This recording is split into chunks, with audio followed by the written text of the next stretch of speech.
お前のような大物と依頼が被るとはついてねえ。あんたも俺も暗殺者。サイレントアサシンだと。Yo halo guys, balik lagi bareng Mimin di channel Alur Anime. Dan ya, kali ini sudah tamatnya anime Silent Witch. Kita akan lanjut ke anime baru yaitu dengan judul Ansatsuha de Aruoreno. Status ga Yusha Yorimo Akiraka Mi Suyoi no Daga. Oke, ini dia ikan asin ikan sepat. Mari kita sikat.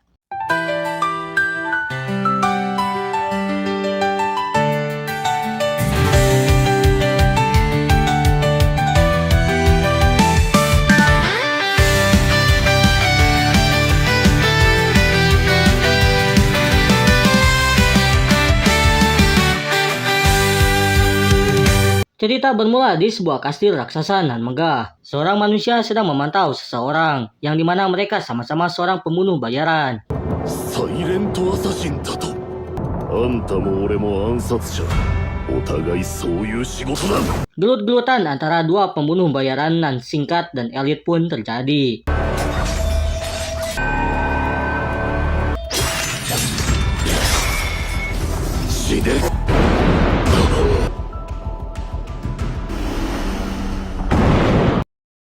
Cerita berpindah ke dunia yang normal. Di dalam kelas, murid-murid di sana sedang beristirahat dengan damai dan tenang. Beberapa dari mereka sudah disepil namanya. Di antaranya ada Asahina Kyosuke, Sato Tsukasa, Hosoyama Shiori, Ueno Yuki, dan tebak di mana MC kita? Yap, orang yang sedang membaca novel dengan roti di mulutnya. Dia adalah Oda Akira, MC kita di anime ini. Namun sayang dirinya tidak pernah dilirik oleh murid-murid di sana. Ya, cerita yang bisa kalian tebak, si MC dengan hawa keberadaan yang tipis. Namun di cerita Akira, kehidupan sempit ini tidak akan lama karena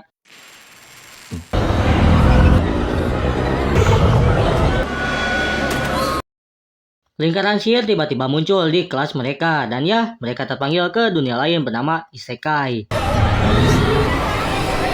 Mereka semua berada di sebuah aula besar dan disambut pendeta di sana. Lalu raja di sana datang dan menyambut kedatangan mereka dari dunia lain, yang dimana mereka ternyata dipanggil oleh sang raja itu sendiri. Sang raja memberitahu mereka nama dunia yang bernama Morrigan, dan kerajaan terbesar di benua ras manusia bernama Retis. Mereka sekarang sedang mengalami invasi ras iblis, dan hanya sang pahlawan yang terpanggil yang bisa mengalahkannya. Akira yang sering membaca kisah novel Isekai langsung tersenyum. Sang pendeta menegaskan kalau hanya ada satu pahlawan yang terpilih di antara mereka. Salah satu dari mereka mulai mencoba menempelkan tangannya di bola sihir. Dan yang muncul adalah pekerjaan penjinak hewan. Pendeta berkata, BTW Mimin kurang tahu ya, yang kayak gini disebut pendeta atau bukan, takutnya menyebabkan kesalahpahaman. Jadi mungkin Mimin bakal anggap karakter ini sebagai penasihat saja ya, oke? Tapi kalau emang ya coba tulis di kolom komentar. Penasihat mengatakan kalau meskipun pekerjaannya bukan sebagai pahlawan, tapi mereka juga bisa menjadi pahlawan bersama dengan pahlawan sebenarnya. Satu persatu dari mereka mulai mendapatkan pekerjaannya. Yuki Ueno sebagai pembatal kutukan, Tomoya Suda sebagai kesatria, Hosoyama Shiori sebagai penyembuh, dan sisanya mereka bisa memeriksa dengan menyebut status. Teman sebelah Akira mendapatkan pekerjaan penyihir angin, sementara Akira dia mendapatkan pekerjaan sebagai pembunuh bayaran. Salah satu skillnya ada yang sudah max, dan ada beberapa skill yang sudah naik dengan sendirinya. Tinggal suka sesato, dan ya bisa kalian lihat dia mendapatkan apa? Orang yang terpilih sebagai pahlawan adalah dirinya. Penasihat bahkan sampai memuji kehebatan dari sang pahlawan. Akira benar-benar merasa ada yang aneh, bahwa di antara yang lain dan bahkan pahlawan yang terpilih pun, yang statusnya segitu malah lebih besar milik dirinya. Tersisa beberapa orang lagi termasuk dirinya yang belum terperiksa. Akira khawatir dengan statusnya sekarang. Dia pun mencari cara untuk menyembunyikan status abnormalnya tersebut. Melihat kalau dia memiliki skill pelenyap keberadaan, dia pun menggunakannya. Dan ya, dia tidak bisa dilihat oleh siapapun. Mereka pun diperintahkan untuk pergi ke ruangan masing-masing dan akan mendapatkan perlengkapan yang sesuai. Sementara Akira masih menggunakan skillnya dan mengikuti mereka. Di lorong dia melihat sesuatu di langit-langit yang membuat dirinya semakin curiga kalau ada yang aneh. Seorang pria sepertinya bisa melihat Akira, namun dia hanya memantaunya. Malamnya Akira hanya berdiam di gudang dan memakai pakaian miliknya dengan jubah hitam selayaknya assassin. Dia benar-benar tidak percaya kalau dia berada di dunia lain. Setelah melompat ke atas atap, dirinya merasakan ada yang aneh dan menggunakan skill pelenyap keberadaan. ガキどもの様子はどうだ。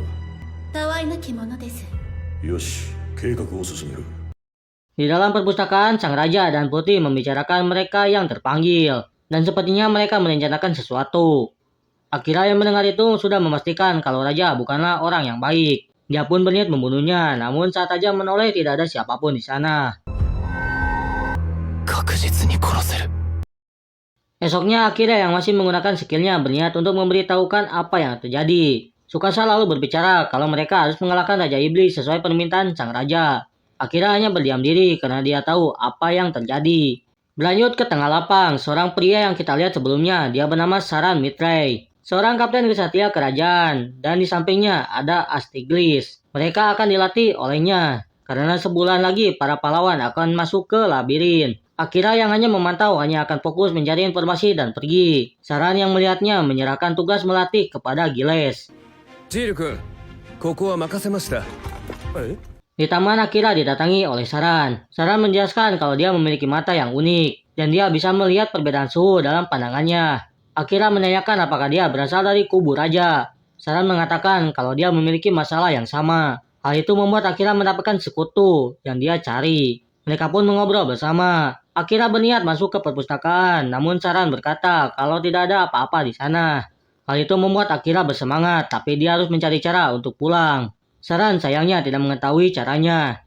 Namun dia masih bisa membantu Akira menjadi pembunuh bayaran kelas 1.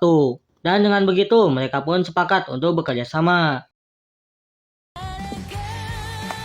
Menurut info dari Saran, ada beberapa ras lain seperti elf dan manusia hewan. Akira pun dilatih secara khusus oleh Saran, sambil menjelaskan cara untuk naik level dan sambil membicarakan hal-hal tentang dunia Akira. 職業レベルは魔物を倒さないと上がりませんが、それにしてもアキラ君の世界の話は面白い。俺にとっちゃ普通のことだけど、今となってはその普通が恋しいよ。 Di ruangan, Giles dan Saran sedang mengobrol berdua. Mereka mengobrol tentang Jepang, yang ternyata pahlawan terdahulu berasal dari dunia yang sama juga. Dan lanjut membicarakan skill Akira yang sudah max, yang lagi-lagi hanya pahlawan terdahulu yang bisa mencapai level tersebut. Tidak lama Akira datang dengan membawa buku yang mengerikan. クーデターの計画書ですし。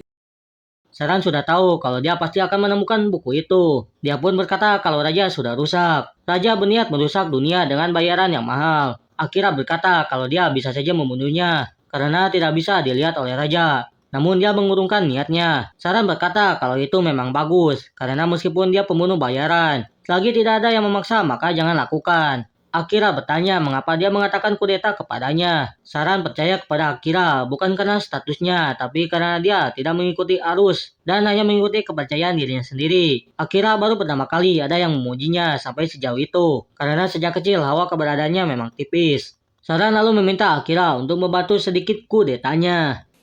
考えとく。 Di kota mereka akan memasuki labirin dan disambut oleh warga di sana. Terlihat seorang gadis yang menatap tajam. Akira yang berada di belakangnya bertanya. なんでそんな睨みつけてるんだ？ Gadis itu mengatakan tentang tumbal yang digunakan untuk pemanggilan mereka. 犠牲？ Akira tidak mengetahuinya. Gadis itu pun pergi dan sepertinya akan bertemu kembali suatu saat nanti. Di labirin mereka benar-benar dibuat kewalahan oleh monster dan jebakan yang ada.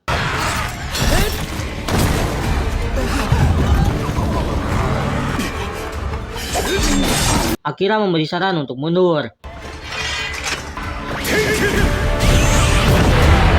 Namun saat keluar dari sana, monster goblin masih bermunculan. Tsukasa teringat dengan bola yang diberikan putri dan menggunakannya untuk kabur, namun...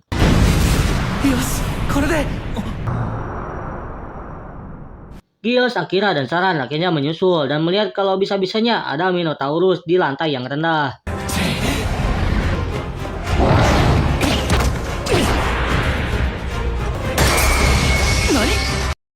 Akira mencoba menyerang, namun belatinya langsung patah. Sementara Tsukasa tidak bisa memegang pedangnya karena tulang tangannya yang patah. Tsukasa benar-benar putus asa dan depresi karena dia adalah pahlawan yang seharusnya melindungi teman-temannya. Akira merasa ada yang aneh dan menyuruh seseorang untuk membatalkan kutukan. Benar saja ada kutukan dalam dirinya. Akira mendekati Saran dan meminta untuk melakukan sesuatu. yang hanya Kapten Saran saja yang tahu. Saran meminta untuk menyesuaikan dirinya dengan serangan milik Saran, dan combo antara mereka pun muncul.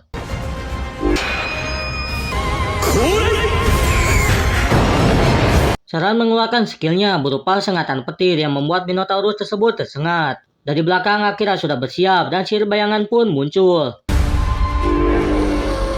影魔法起動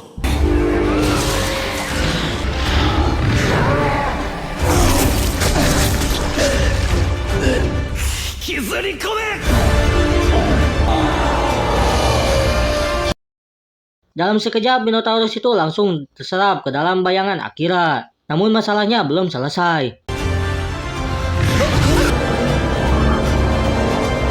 Akira tidak bisa mengendalikan kekuatannya tersebut. Untung saja Saran datang dan mencoba menyuruhnya tenang. Mereka pun pada akhirnya berhasil selamat. Sorenya Saran dan Akira membicarakan soal kekuatan yang tadi. Ternyata kekuatan itu sempat mereka latih, dan Saran pun tak tahu kalau kekuatan itu menjadi ekstra skill Akira. Namun Saran memperingati untuk jangan menggunakannya sembarangan, karena konsumsi sihirnya dan kendalinya yang sulit. Saran pun memberikan sesuatu kepada Akira, sebuah katana yang dibuat oleh pahlawan terdahulu. Akira bertanya mengapa tidak memberikan kepada pahlawan. Saran berkata karena dia sudah memiliki pedang suci, dan juga agar tidak dicurigai oleh raja, karena dia mencurinya di gudang harta. Akira menanyakan nama katananya. Saran berkata kalau itu sudah terukir di sana dan mereka tidak bisa membacanya.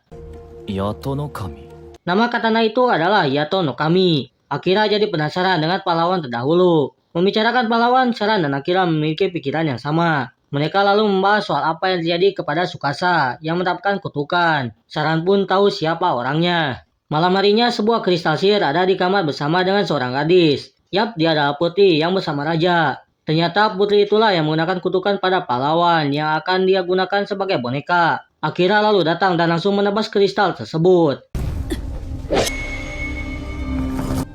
これで勇者の呪いは解けるだろう Akira bertanya untuk apa dia melakukan itu. Putri hanya menjawab untuk raja. Akira lalu mulai pergi sambil membawa kristal tersebut. Namun Putri membuka lemari yang berisikan kristal milik teman-teman Akira yang lain. Dia pun memberikan kristal itu pada Saran. Dan benar saja kalau Saran memang mengetahui rencana Putri. Dan Putri yang sekarang adalah boneka raja. Saran juga bertanya mengapa dia malah menunjukkan wajahnya kepada Putri. Akira hanya menjawab kalau dia harus mendapatkan informasi namun buntu. Saran pun memberikan instruksi kepada Akira untuk tidur di luar kerajaan. Karena selain Akira, semua yang ada di istana pasti sudah terkena kutukan. Dan agar tidak terkena kutukan adalah keluar dari kerajaan. Serta kemungkinan Putri akan mencari Akira di seluruh ruangan. Akira berkata kalau saja di dunianya ada orang baik sepertinya dia akan senang. Pagi harinya saat Akira terbangun karena ada keributan, Tsukasa memberitahu sesuatu kepada Akira soal Saran. サランさんが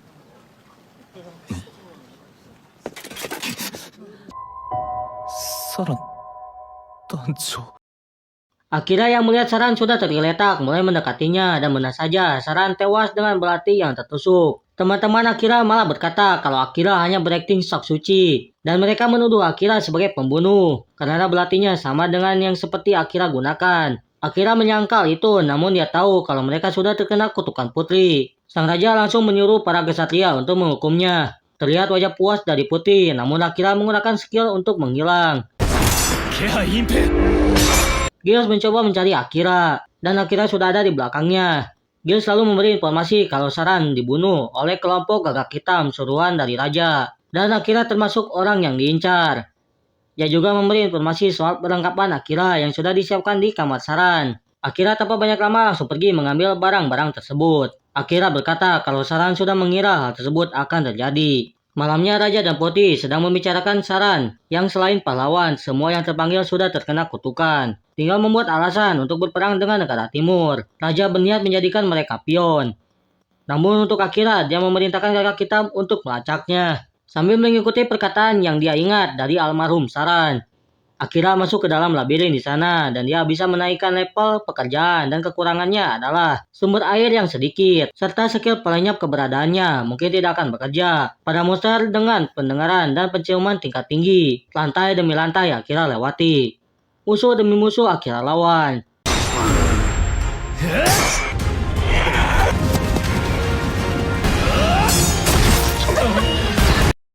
Bahkan Saran menyarankan untuk mengalahkan bos di tiap 10 lantai. Dan hasilnya akan sepadan dengan apa yang dia lakukan. Singkat cerita, Akira sampai di pintu bos. Monster serigala dengan ekor ular muncul di sana. Dan pertarungan pun dimulai.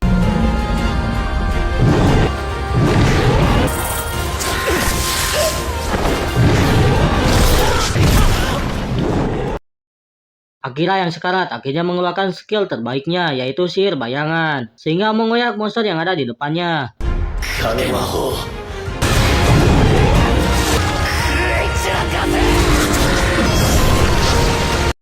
Suara sistem muncul setelah Akira pingsan dan mulai menyembuhkan Akira dari skill bayangannya.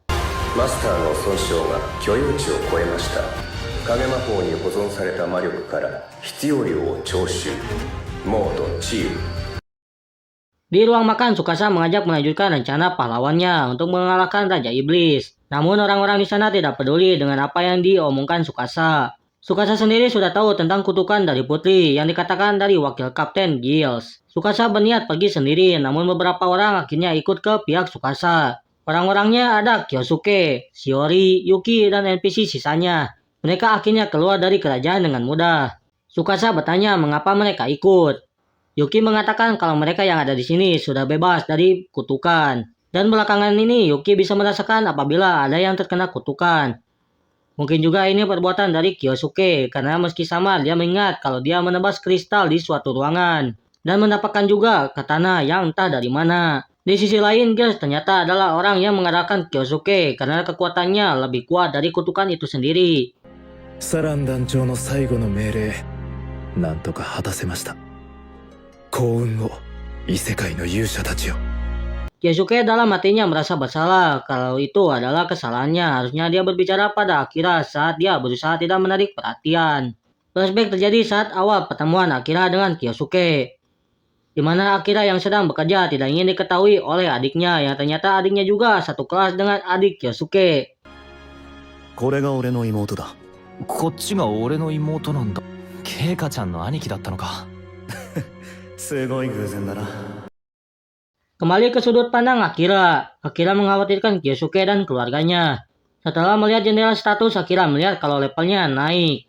Dan scene-nya kembali pulih, padahal tulang-tulangnya saat itu patah. Serta skill bayangannya yang naik level.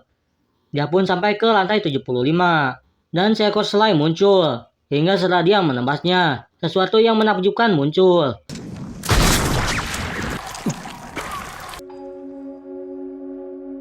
Elf 族 Ras Elf emang gak pernah gagal kalau soal para cantik mah. Mimin klaim yang inilah, hehe. Akira berniat mendapatkan informasi dengan salah satu skill yang bernama Mata Dunia.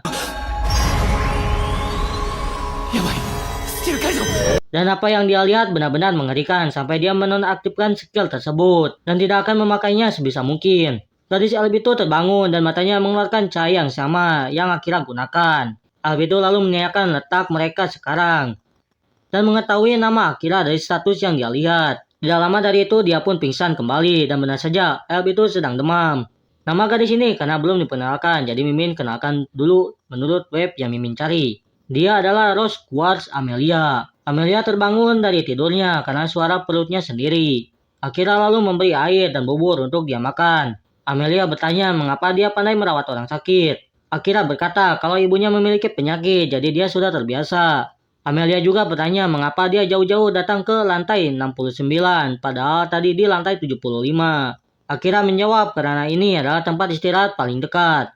Sambil kembali beristirahat, Amelia berkata kalau dia adalah keluarga kerajaan dan baru pertama kali diperlakukan berbeda. Akira sudah mengetahui dari status yang dia lihat. 石の床なのにあったかい。 Akira dan Amelia melanjutkan perjalanan menuju lantai 80. Dan skill yang Amelia miliki adalah Gravity. Singkat cerita, mereka sampai ke ruangan bos. Lawan yang mereka hadapi kali ini adalah seekor naga. Pertarungan terjadi di antara mereka.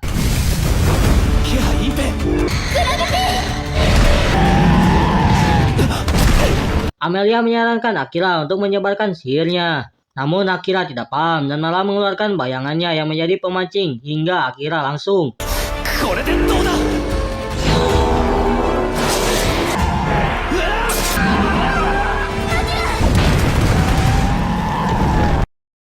Sebuah cahaya pun muncul menandakan akhir dari cerita kali ini.